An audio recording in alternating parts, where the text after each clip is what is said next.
Dear students, this video is for 8th standard subject General Science for semi-English medium students. In previous video, we learned the concept force from lesson number 3, force and pressure. In this video, we are going to learn the concept pressure. Let us see the concept pressure. Students, you must have observed the tires of two-wheelers and four-wheelers getting pressurized. विद्यार्थी मित्रांनो, तुम्ही दुचाकी किंवा चार चाकी वाहनांमध्ये म्हणजेच car वगैरे या वाहनांमध्ये हवा भरताना पाहिलं असेल. The air filling machine has a pressure indicating dial or a dial digital meter showing the digital reading of pressure. आपण बघतो की हवा भरण्याचं जे मशीन आहे त्या मशीनला एक डायल असतं, ते प्रेशर दाखवतं किंवा एक डिजिटल मीटर असतं, ते आकडे दाखवतं की किती हवा भरली गेलेली आहे किंवा किती प्रेशर झालेलं आहे. The machine fills the pressure to a certain value. एक ठराविक विशिष्ट व्हॅल्यू पर्यंत मशीन त्या चाकांमध्ये हवा भरते. You are aware that a force has to be applied for filling air in the bicycle tyre with a hand pump. आता hand pump जास्त राहिलेला नाही, पण जर तुम्हाला माहित असेल किंवा बहुतेकांकडे असतो सुद्धा सायकलीला हवा भरण्याचा हँड पंप, तर त्याच्यावर बल आपण प्रयुक्त करतो, त्याच्या साहाय्याने हवेवर बल प्रयुक्त करतो आणि त्याच्यामुळे प्रेशर निर्माण होऊन बायसिकल मध्ये हवा भरली जाते. By applying force air pressure is increase and then the air is pushed into the tire. बल प्रयुक्त केल्यामुळे दाब वाढतो हवेवरचा आणि हवेवरचा दाब वाढल्यामुळे ती हवा टायर मध्ये शिरते. Are force and pressure related? Answer is yes. There is mutual relationship between force and pressure. For understand the concept pressure, we have to do one simple activity. This activity is given in our textbook. Very simple activity it is. Take some sharp pointed nails and push them into a wooden plank by hammering on their heads. काही टोकदार खिळे घ्यायचे, sharp pointed nails. टोक असलेले pointed टोक असलेले खिळे घ्यायचे आणि ते एका लाकडी फळीवर ठोकायचे. Now take a nail and hold it with its head on the plank. आता तो खिळा उलटा पकडायचा, म्हणजे खिळा ठोकताना कशा पद्धतीने ठोकतो याचं जनरल नॉलेज आपल्याला आहे, पण तसा न करता तो खिळा उलटा करायचा. त्याच्या डोक्याकडची बाजू आपल्याला फळीवर ठेवायची आणि जे टोकदार टोक आहे त्याच्यावर हॅमरिंग करायचं आहे. And hammer it down from the pointed end. म्हणजे आता उलट केलेलं आहे आपण. आता काय घडेल? What does this simple experiment tells? काय घडेल या प्रयोगामध्ये? ही जी कृती आहे त्याच्यात काय घडेल? The nail easily penetrates into wood from its pointed end. ज्या वेळेस पॉइंटेड एंड फळीवर होतं त्यावेळेस तो सहज फळीत आतमध्ये गेला खिळा. From this you will notice that when a force is applied on the head of the nail, it is easy to hammer it into the plank. डोक्याकडच्या बाजूवर ज्या वेळेस आपण फोर्स अप्लाय केलं त्यावेळेस ते शार्प टोक फळीत सहज आतमध्ये शिरलेला आहे असं या ऍक्टिव्हिटी वरून आपल्याला दिसतं. Then question upon this activity. It is easy to cut vegetables. It is easy to cut vegetables, fruit with a sharp knife. जे धार लावलेली जर सुरी असेल तर सहज भाज्या फळं वगैरे कापले जातात. A blunt knife does not work there here. पण बोथट जर सुरी असेल तर हेच काम सहज होत नाही. Why does this happen? Because pressure is inversely proportional to the area of the surface on which the force acts. ज्या सरफेसवर फोर्स अप्लाय होतं किंवा ज्या सरफेसवर बल प्रयुक्त होतं तो एरिया जर जास्त असेल तर प्रेशर इनव्हर्सली प्रोपोर्शनल होतो, म्हणजे कमी होतो. एरिया कमी झाला दाब वाढतो, प्रेशर वाढतो. So pressure is inversely proportional to the area of the surface on which force acts. So what is the definition of pressure? The force exerted perpendicularly on a unit area. एकक क्षेत्रफळावर लंब दिशेने प्रयुक्त असणाऱ्या बलास the force exerted perpendicularly on a unit area is called pressure. एकक क्षेत्रफळावर लंब दिशेत प्रयुक्त असणाऱ्या बलास प्रेशर असे म्हणतात. So pressure is equal to force upon area on which the force is applied. हा प्रेशर काढण्यासाठी हा फॉर्म्युला आपण वापरणार आहोत. बल भागीला ज्या क्षेत्रफळावर बल प्रयुक्त केलेला आहे ते क्षेत्रफळ, बल भागीला क्षेत्रफळ, pressure is equal to force upon area. अशा पद्धतीचं हा फॉर्म्युला आपल्याला लक्षात ठेवायचा आहे. या फॉर्म्युलावरून आपल्याला उदाहरणं सोडवायची पुढे. Unit of pressure. We know the SI unit of force is Newton and area is measured in meter square. बलाचं एकक न्यूटन हे आपल्याला माहिती आहे आणि एरिया हा मीटर स्क्वेअर मध्ये मोजला जातो. Therefore, SI unit of pressure is Newton per meter square. SI unit काय आहे प्रेशरचं? Newton per metre square. It is known as Pascal. It is known as Pascal. प्रेशरच्या युनिटला पास्कल असं सुद्धा म्हणतात. बघा कंसात दाखवलंय PA असं सुद्धा प्रेशरचं युनिट दाखवतात.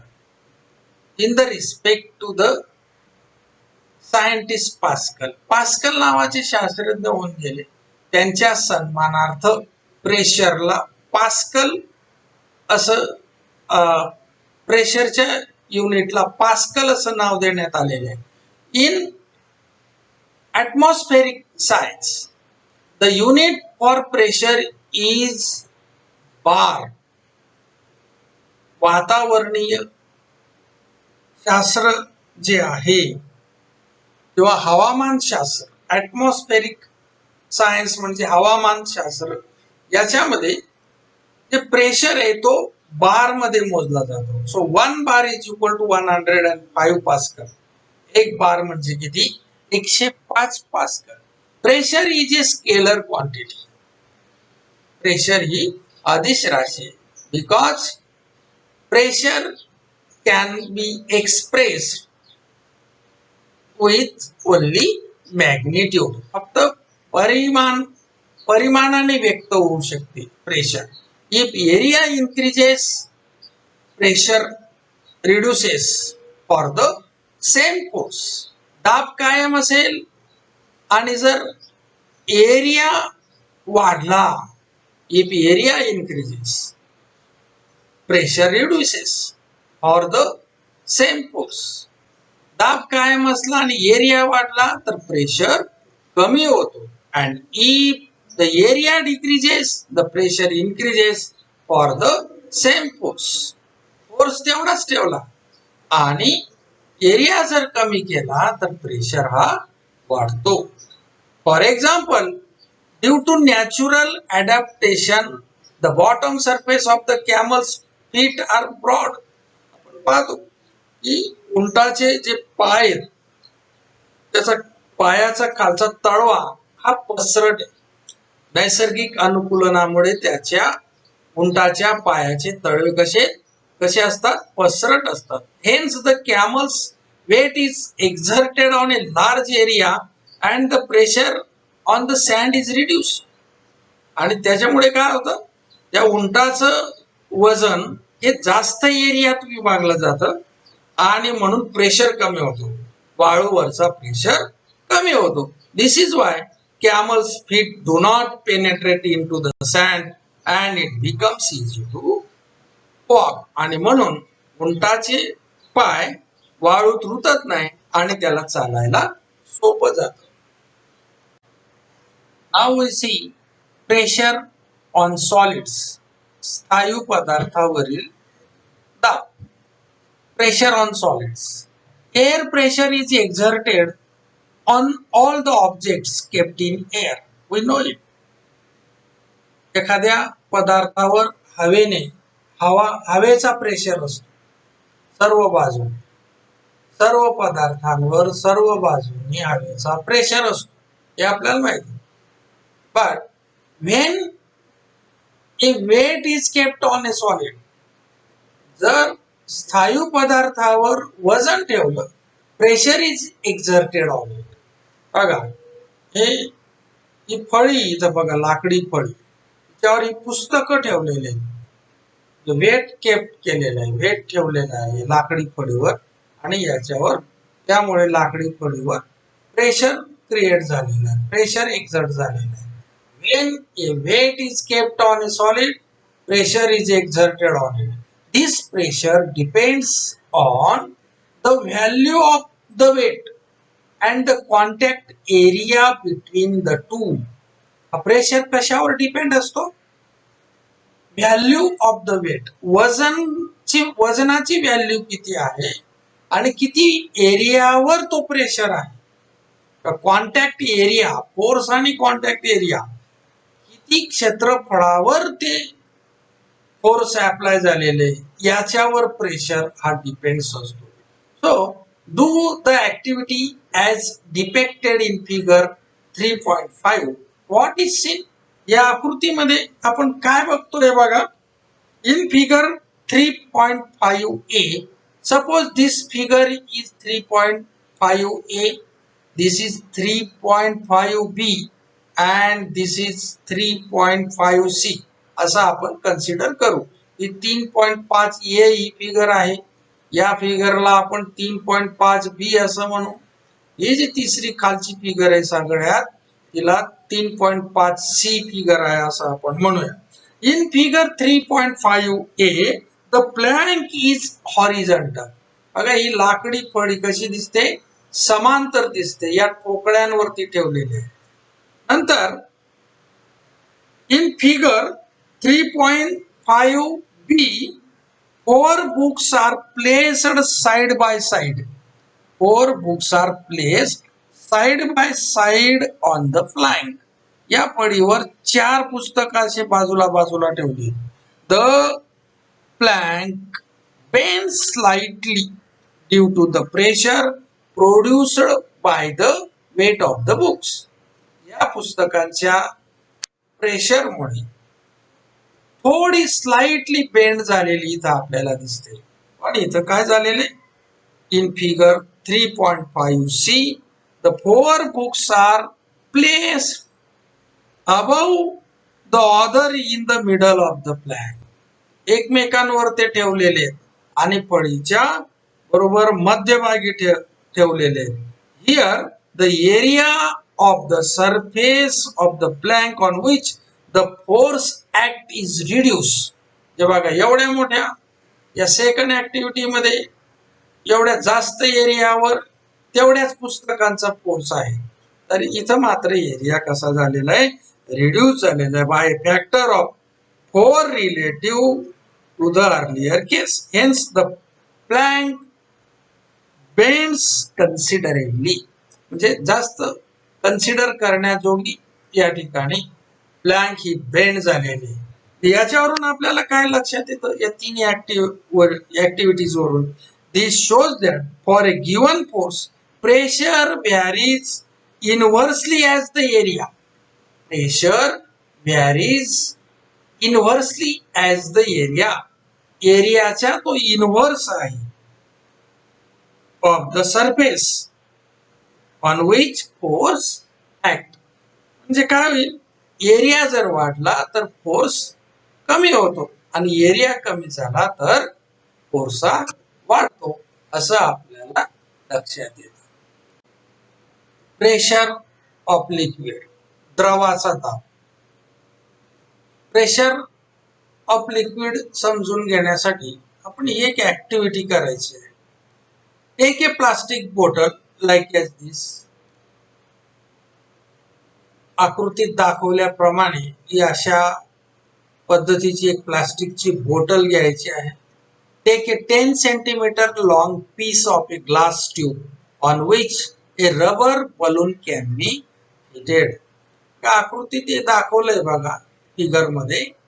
10 सेंटीमीटर लांबीची अशी काचेची नळी घ्यायची आहे की जेणेकरून तिच्यावर हा बलून फिट होऊ शकेल अशा पद्धतीची काचेची नळी घ्यायची. Warm up one end of the glass tube and gently push in the bottle at about 5 centimeter from the bottom in figure 3.6. काय करायचं बघा, की काचेची नळीच्या एक टोक थोडं गरम करून या प्लास्टिकच्या बॉटलच्या बॉटम पासून 5 सेंटीमीटर उंचीवर ही नळी मध्ये इन्सर्ट करायची प्लास्टिक बॉटलच्या. आता ही वार्म केल्यामुळे प्लास्टिकच्या बॉटलमध्ये सहज ती आतमध्ये जाणार. To avoid water leakage, apply molten wax on the side of the glass tube. काय करायचंय, इथून पाणी लीक होऊ नये म्हणून या ग्लास ट्यूबच्या सभोवती मेण लावायचंय जेणेकरून ते पॅक होणार. Now fill water slowly in the bottle and see how the balloon inflates. आता काय करायचं, या इथून पाणी भरायचं या बॉटलमध्ये आणि या फुग्याचं निरीक्षण करायचंय. हा काय होणार आहे, फुगत जाणार आहे, फ्लॅट होणार आहे. What is observe, the pressure of water act on side of the bottle as well. आपल्याला असं दिसून येतं की ह्या ज्या भिंती आहेत बॉटलच्या त्याच्यावर हे द्रव किंवा द्रायू हा प्रेशर अप्लाय करतो. लिक्विड हे प्रेशर अप्लाय करतो. Here the area of cross section of tube remains same. हा ट्यूबचा जो क्रॉस सेक्शन एरिया आहे हा काय बदलत नाही, लक्षात घ्या. हा मधला जो एरिया आहे पोकळ त्याला cross section area of the tube असं आपण म्हणूया. As the level of the water in the bottle rises, जसं ही पाणी टाकत असताना जशी जशी ही लेवल वाढत जाईल, the mass of the water increases resulting in increases in the weight as the applied force increases. जशी वॉटरची लेवल वाढेल तसं पाण्याचं वजन वाढेल. पाण्याचं वजन वाढलं म्हणून प्रेशर सुद्धा म्हणजे फोर्स अप्लाय फोर्स सुद्धा वाढणार आहे. द प्रेशर इन्क्रीजेस, फोर्स वाढला म्हणून या नळीतला प्रेशर वाढेल. Therefore the balloon increases in size, आणि म्हणून हा जो बलून आहे त्याची साईज ही इन्क्रीज होणार आहे. म्हणजे आपलं काय लक्षात येतं, लिक्विड सुद्धा प्रेशर क्रिएट करतं ज्याप्रमाणे सॉलिड प्रेशर क्रिएट करतं हे आपण शिकलो. म्हणजे लिक्विड सुद्धा प्रेशर क्रिएट करतो असं आपण याच्यावरून. Now we see second activity with reference to pressure of liquid. Take a plastic bottle, same as activity first. पहिल्या ऍक्टिव्हिटी मध्ये जशी एक प्लास्टिकची बॉटल घेतली होती तशीच प्लास्टिकची बॉटल आपण घ्यायची आहे. Pairs it with A thick needle at points 1, 2, 3 as shown in figure 3.7. काय करायचंय, या प्लास्टिकच्या बॉटलला या 1 नंबर दिलाय या ठिकाणी एक छिद्र पाडायचंय, 2 नंबर दिलाय इथे एक छिद्र पाडायचंय, 3 नंबरला एक छिद्र पाडायचंय. Fill water in the bottle up to full height. Fill water in the bottle up to full height. पूर्ण अशा पद्धतीने पूर्ण अशी बॉटल भरायची. Water jets will be seen emerging and projecting out. Water jets will be seen emerging and projecting out. आपल्याला अशा पद्धतीचे या पाण्याच्या धारा प्रत्येक छिद्रातून बाहेर पडताना दिसते. The water jet emerging from the hole at the top. हे 3 नंबरचं टॉपचं होल आहे बघा. Will fall closest to the bottle. या वरच्या टॉपच्या छिद्रातून पडणारी ही पाण्याची धार बाटलीच्या सगळ्यात जवळ आहे बघा. The jet from the lowest hole falls. The jet from the lowest hole falls furthest from the bottle. खालचं जे छिद्र आहे सगळ्यात खालचं, त्याची धार ही सगळ्यात लांब पडते बघा, बाटलीपासून जास्त अंतरावर पडते आहे. Also jet coming out from 2 holes at the same level fall at the same distance from the bottle. म्हणजे या आकृतीत दाखवलं नाही बघा. समजा हा 2 ज्या ठिकाणी हे जे होल आहे याच्या समोरच इथं एक जर होल पाडलं असतं तर त्याची सुद्धा धार या 2 च्या प्रमाणे तेवढ्याच अंतरावर पडली असते. व्हॉट इज अंडरस्टूड फ्रॉम दिस. म्हणजे अशा प्रकारची जी ऍक्टिव्हिटी आपण केली याच्याने आपलं काय लक्षात येतं, at one level, at any one level, एकाच पातळीवर the liquid pressure is the same. लिक्विडचा प्रेशर हा एकाच पातळीवरील लिक्विडचा प्रेशर हा समान असतो. Also the pressure increases as the depth. म्हणजे जसं पाण्याच्या खोलीकडे जाऊ आपण तसं त्याचा प्रेशर हा वाढतो. The pressure increases as the depth of the liquid increases. Let us see gas pressure. Look at these 2 pictures. These are the examples of gas pressure. If balloon is inflated by filling air by mouth. अशा पद्धतीचे जे फुगे आहेत हे जर आपण आपल्या तोंडाने फुगवले, इट इन्फ्लॅट्स ऑन ऑल साइड्स. ते सर्व बाजूने फुगा फुगतो. If a pinhole is created in the balloon, air leaks out and the balloon does not inflate fully. जर समजा या फुग्याला जर एक पिनने होल पाडला तर त्याच्यातली हवा लीक होते आणि तो फुगत नाही.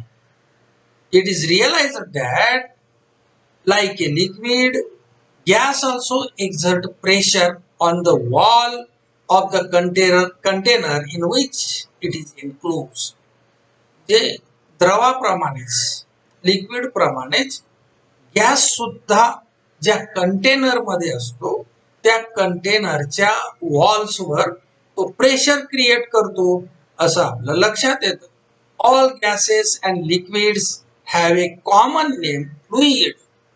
तर सर्व गॅस आणि लिक्विड यांना एक कॉमन शब्द आहे, फ्लुइड असं म्हणायचं. ते बहुतेक विद्यार्थ्यांना असं वाटतं की फक्त जे लिक्विड आहे त्यांनाच फ्लुइड म्हणायचं, पण नाही. कुठल्याही गॅसला आपण फ्लुइड शब्द वापरू शकतो. All gases and liquids have a common name, fluid. Fluid in a container, then it may be gas or liquid.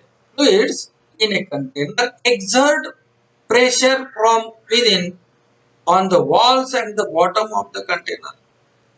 The fluid म्हणजेच लिक्विड आणि किंवा गॅस ज्या कंटेनर मध्ये असतील त्या कंटेनरच्या बॉटमवर आणि वॉल्सवर प्रेशर क्रिएट करतो.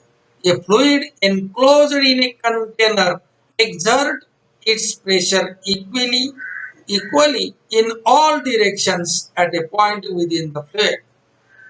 द फ्लुइड ज्या कंटेनर मध्ये असतं त्या कंटेनरच्या सर्व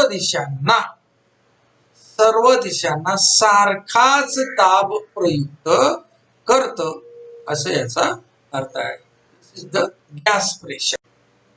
late us see atmospheric pressure. Atmospheric pressure.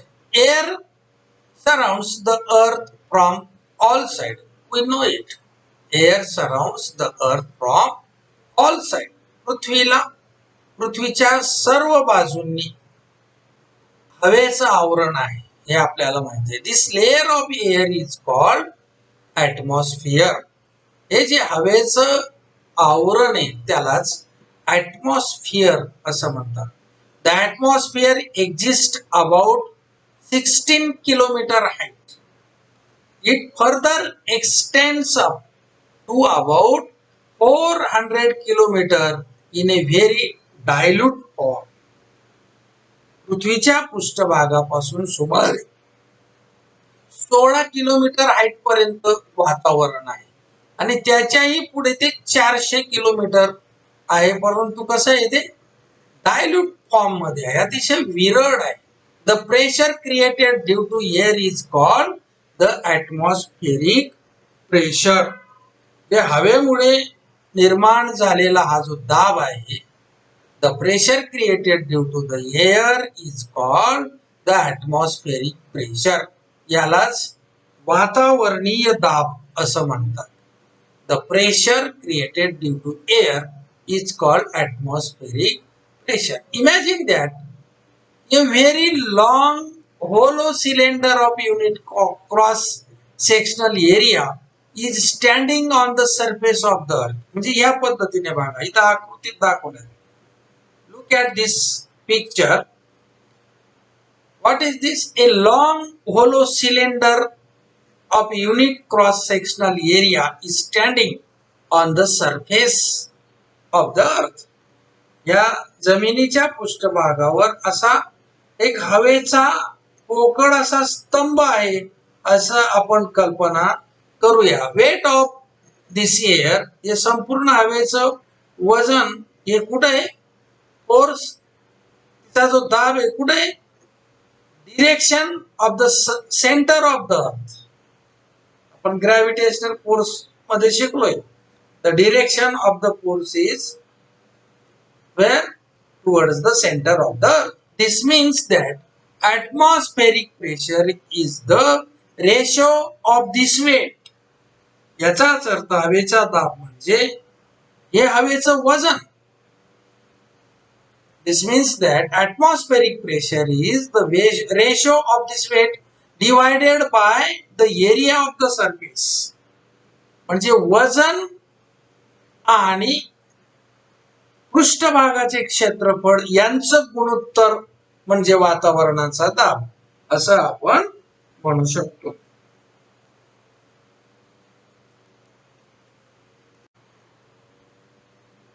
Atmospheric pressure.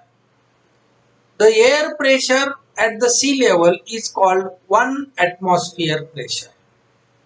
समुद्र सपाटीवरील वातावरणाच्या दाबाला 1 ॲटमॉस्फिअर प्रेशर असं म्हणायचं.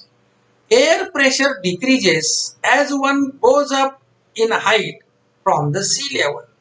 समुद्र सपाटीपासून जसं जसं वर जाऊ तसा तसा वातावरणाचा दाब हा कमी कमी होत जातो. तो 1 atmosphere is equal to 101 multiply by 10⁻³ pascal.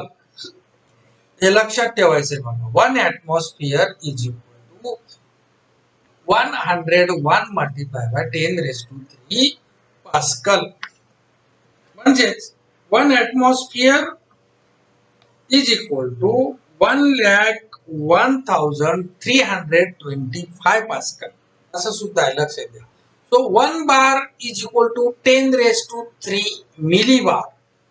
1 bar is equal to 10 raised to 3 millibar, and 1 millibar is nearly equal to 102 Pascal. That is called hectopascal. So 102 Pascal means hectopascal. So atmospheric pressure is specified in the units millibar or hectopascal. Atmospheric pressure हा millibar मध्ये सांगितला जातो किंवा hectopascal मध्ये तो express केला जातो. The atmospheric pressure at a point in air is equal from all sides. एखाद्या बिंदूवर असलेल्या प्रेशर हा सर्व बाजूंनी सारखा असतो. How is this pressure created? हा प्रेशर कसा निर्माण होतो पहा. If air exist in a closed container, समजा एखाद्या कंटेनर मध्ये हवा बंद आहे. The air molecules in random motion continuously hits the wall of the container. In this interaction, a force is exerted on the wall of the container. त्यावेळेला काय होतं, हवेचे रेणू कंटेनरच्या भिंतीवर आदळतात आणि त्याच्यामुळे फोर्स एक्झर्ट होतो. So pressure is created due to this force. Dear students, we constantly bear the atmospheric pressure on our heads. आपण आपल्या डोक्यावर सतत वातावरणाचा दाब बाळगत असतो. However, the cavities in our body are also filled with air, and arteries and veins are filled with blood. Therefore, we do not get crushed under water and due to atmospheric pressure. परंतु आपल्या शरीरामध्ये हवा आहे. Our body are also filled with air, and arteries and veins are filled with blood. आपल्या शरीराच्या ज्या व्हेन्स आहेत त्याच्यात रक्त आहे, ब्लड आहे. आर्टेरीज मध्ये ब्लड आहे. आपल्या शरीराच्या ज्या पोकळ्या आहेत त्याच्यात हवा भरलेली. Therefore, we do not get crushed under water and due to atmospheric pressure. आणि म्हणून आपण या वातावरणाच्या दाबाखाली चिरडले जात नाही. As the pressure is balanced. आपल्या शरीरातील रक्त आणि पोकळ्यांमधली हवा ॲटमॉस्फेरिक प्रेशरच्या अपोजिट प्रेशर क्रिएट करते आणि म्हणून हे दोन्ही प्रेशर बॅलन्स होतात आणि म्हणून आपण ॲटमॉस्फेरिक प्रेशरच्या खाली चिरडले जात नाही. The earth's atmospheric pressure decreases with height from the sea level as shown in figure 3.9. ही डायग्राम बघा, पिक्चर. याच्यामध्ये आपल्याला दिसतंय जसं जशी हाईट वाढते, जशी जशी हाईट वाढते तसं प्रेशर पण कमी होतोय. बघा हा ग्राफ बघा, हा एक्स ऍक्सिस, हा वाय ऍक्सिस आहे. एक्स ऍक्सिस वर हाईट दिलेली आहे आणि वाय ऍक्सिस वर ॲटमॉस्फेरिक प्रेशर दिलेलं आहे. बघा 2000 हाईट असताना प्रेशर हा एवढा आहे. इथं आकडे दिलेले नाहीत पण आपलं लक्षात येतं 6000 ला कमी झाला म्हणजे हाईट वाढली पण प्रेशर हा कमी झालेला आहे. पुन्हा 10,000 ला जास्त कमी झालेला आहे म्हणजे जशी हाईट वाढते तसा प्रेशर हा डिक्रीज होतो. At the sea level the atmospheric pressure is 101 multiplied by 10 raised to 3 Pascal. समुद्र सपाटीवर 101 गुणिले 10³ पास्कल एवढा दाब असतो. Is acting on a table top of size 1 metre square. म्हणजे 1 मीटर स्क्वेअर एवढा समजा टेबल आहे, त्याच्यावर हा एवढा दाब क्रिएट होतो. Under such a heavy pressure, एवढ्या मोठ्या दाबाखाली why doesn't the table top crumble down. टेबलाचा जो टॉप आहे, पृष्ठभाग आहे, तो क्रम्बल का होत नाही, मोडून का पडत नाही. The air below the table top एक्झर्ट्स pressure 101 multiplied by 10 raised to 3 Pascal on it in the upward direction. Hence the tabletop doesn't crumble down.